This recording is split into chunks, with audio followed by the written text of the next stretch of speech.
Well, I'm a specialist equine surgeon, trained in America at UC Davis. I've been back in Melbourne since 2011, working racetrack practice and doing racehorse surgeries. My experience with Arthramid Vet is probably one of the first people in Australia to use it. I've been using it for about 10 years. We've learned a lot about it during that time, about timing, case selection and how effective it is. I use Arthramid over other alternatives because it reduces our reliance on corticosteroids and it works. The key thing is to think about it differently than cortisone. We're so used to using cortisone and having an instant effect in sort of 3, 5, 7 days, and then that effect wears off over time.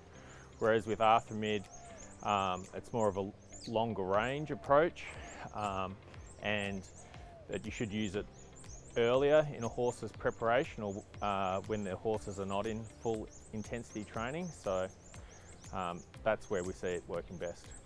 The tips to injecting Arthramid Vet is to know that it's a very thick, viscous product.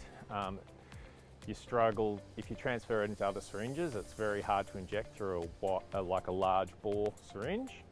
And if you're in a larger bore syringe, it won't go through a smaller needle very well. Learnt that the hard way. However, if you're just using the little lock syringe it comes with, it tends to go in quite easily. For vets who have never used it before, I'd just say give it a go. The key thing is not to be worried about its complications. I think it's quite a safe product. I think the great thing about Arthramid is they're actually doing some good research, and they've done research up against sort of the gold standard treatment of triamcinolone HA, and in those studies it's got some quite favourable long-term effects, which a lot of other treatments just don't have that research.